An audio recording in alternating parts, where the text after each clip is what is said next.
Okay, चलो ये last lecture में यहाँ तक देख लिया था हमने। 3 कंपनी है, ये सब आइटम्स भी रख दी थी हमने।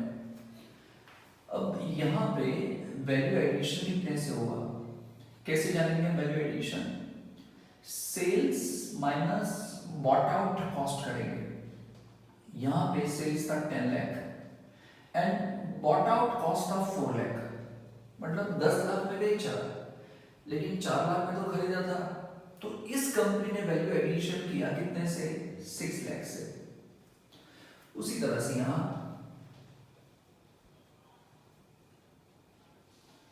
10 लाख माइनस 3 लाख, इस कंपनी ने वैल्यू एडिशन किया 6 लाख से। उस तरह से यहां पे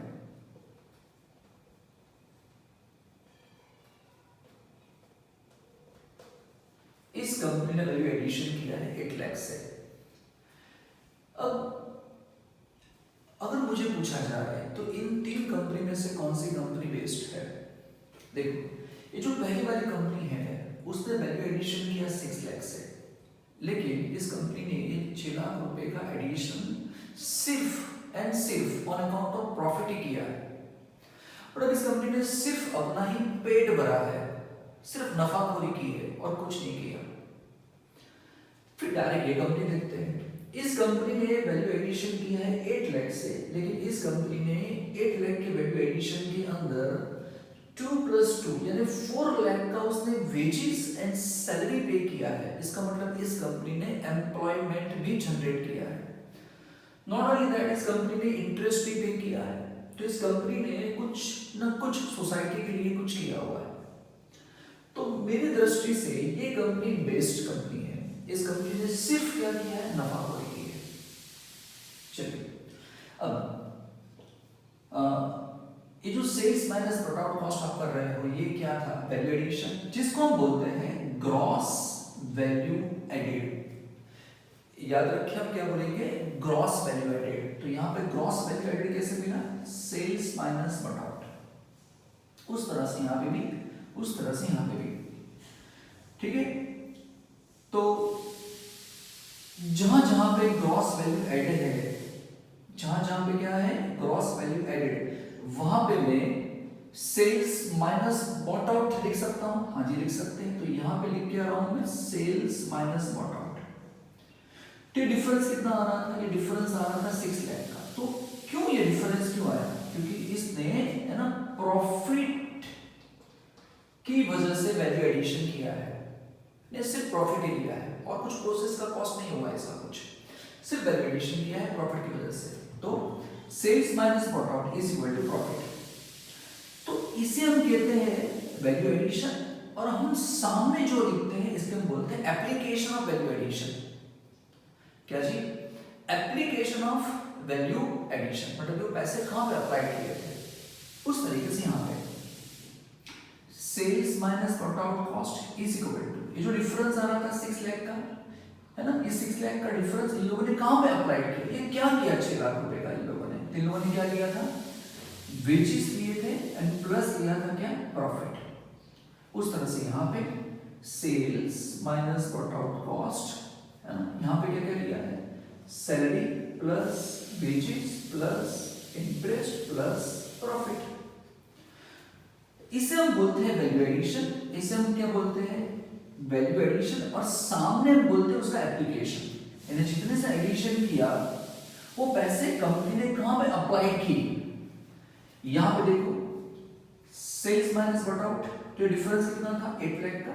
लेकिन ये 8 लाख का डिफरेंस क्यों खड़ा हुआ? ये पैसे कहां पे अप्लाई किए थे कंपनी ने? कहां अप्लाई किए थे?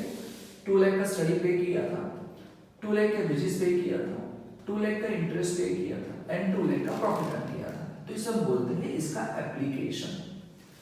तो जब हम स्टेटमेंट बनाएंगे तब इसमें 2 चीज ढूंढनी होती है आपको, एक तो ग्रॉस वैल्यू एडेड एंड दूसरा उसका एप्लीकेशन। ठीक है, तो हम कहां पहुंचे?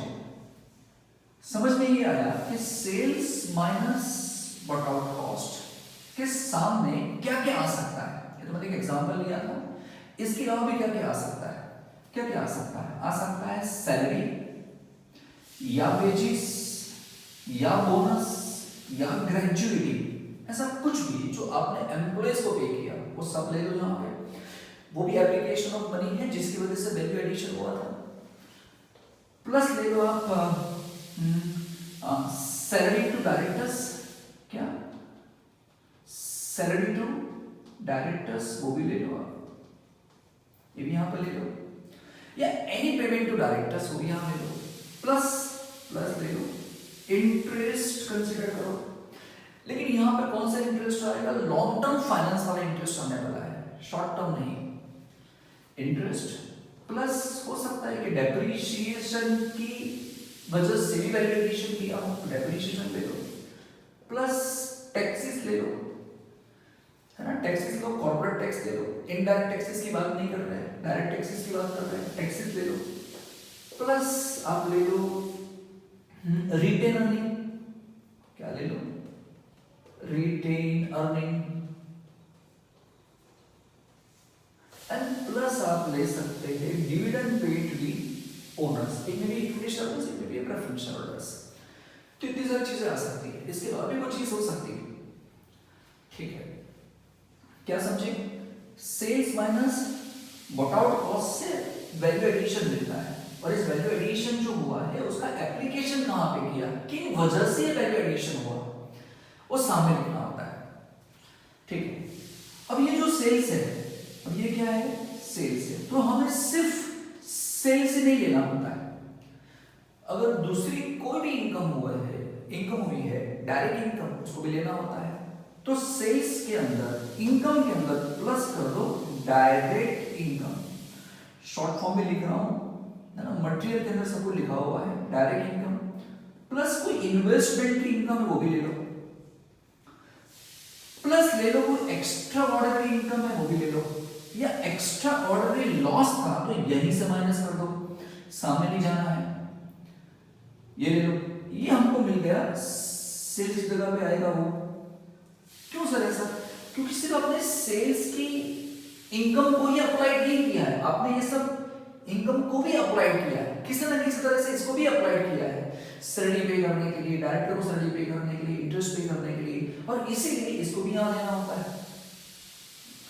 माइनस करेंगे यहां से क्या, bought out cost is equal to all this things, तो है ना, पेमेंट टू वर्कर्स यानी salary and wages to workers ये ले लो, सैलरी टू डायरेक्टर्स ले लो, इंटरेस्ट ले लो, डेप्रीशिएशन ले लो, टैक्सेस ले लो, प्लस रिटेन अर्निंग ले लो, डिविडेंड ले लो, ऑल दिस थिंग्स। अब यहां पे ये जो बॉट आउट कॉस्ट है उसमें क्या क्या आता है वो समझना है हमको, तो इसके अंदर क्या क्या आ सकता है ना। अच्छा, इससे पहले ये जो मैंने समझाया एक्स्ट्रा ऑर्डिनरी इनकम क्या है, एक्स्ट्रा ऑर्डिनरी इनकम, तो मान लो अगर एक्स्ट्रा ऑर्डिनरी इनकम है ना हमको होती है 10 लाख रुपए, एंड एक्स्ट्रा ऑर्डिनरी लॉस होता है 5 लाख रुपए, तो अल्टीमेटली कितना आया 5 लाख, तो आपको 5 लाख ही यहां पे लेना है, ठीक है, ओके। चलिए अब किसकी बारी, बॉट आउट कॉस्ट, ठीक है, इतना क्लियर होगा।